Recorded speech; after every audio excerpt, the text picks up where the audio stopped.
मित्रांनो, आपल्या सर्वांचं स्वागत आहे उर्मिला क्लासेस जीके मध्ये। आजच्या व्हिडिओमध्ये आपण गौतम बुद्ध आणि अंगुलीमाल यांच्याविषयी माहिती घेणार आहोत। त्या काळात श्रावस्तीच्या जंगलातून जाणं म्हणजे मृत्यूला आमंत्रण देणं होतं। लोक थरथर कापत होते, व्यापारी वाट बदलत होते, कारण आई मुलांना बाजवून सांगत होत्या, सूर्य मावळण्याआधी घरी ये, अंगुलीमाल फिरतोय। अंगुलीमाल हा माणूस राक्षसासारखा नव्हता, तो कधीतरी निरागस होता, हुशार होता। त्याचं नाव होतं अहिंसक। गुरुकुलात तो सगळ्यात बुद्धिमान, हेच त्याचं दुर्दैव ठरलं। इतर शिष्यांनी मत्सरातून गुरुच्या कानात विष ओतलं।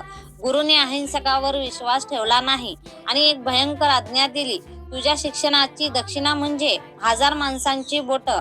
अहिंसक तुटला। गुरुचा शब्द त्याच्यासाठी देवासारखा होता। तो जंगलात गेला आणि हळूहळू अहिंसक अंगुलीमाल झाला। प्रत्येक बोट, प्रत्येक हत्या त्याच्या गळ्यात माळ बनून लटकत गेली। तो रडायचा पण मारायचा, तो घाबरायचा पण रक्त सांडायचा, तो आतून मरत होता। 1000वा बोट हवं होता आणि तो दिसला, एकटा शांत न घाबरणारा भिक्षू, तो होता गौतम बुद्ध। अंगुलीमाल धावत सुटला पूर्ण ताकदीने, पण आश्चर्य, तो जितका धावतो बुद्ध तितकेच जवळ राहतात। शेवटी तो ओरडला, थांबा। बुद्ध शांतपणे म्हणाले, अंगुलीमाल, मी थांबलोय, तू थांब। त्या एका वाक्याने तलवारीपेक्षा खोल जखम केली।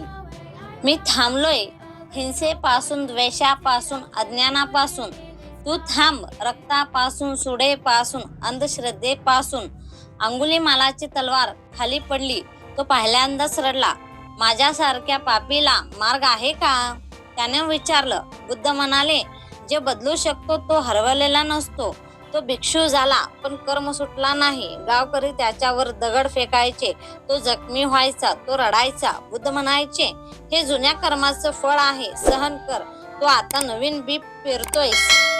अंगुलीमाल सहन करत राहिला, करुणा शिकत राहिला आणि एक दिवस तोच माणूस इतरांना हिंसा सोडायला शिकवू लागला। जो कधी माणूस मारायचा, तो आता प्राण वाचवू लागला। या गोष्टीचा अर्थ असे आहे की ही गोष्ट देवाची नाही, ही गोष्ट परिवर्तनाची आहे। बुद्धांनी अंगुलीमालला शिक्षा दिली नाही, त्यांनी त्याला जाग केलं। म्हणूनच बुद्ध म्हणतात, तुझा भूतकाळ तुझी ओळख नाही, तुझा बदल तुझी ओळख आहे। व्हिडिओ आवडल्यास लाईक, शेअर अँड सबस्क्राईब करा। थँक्यू।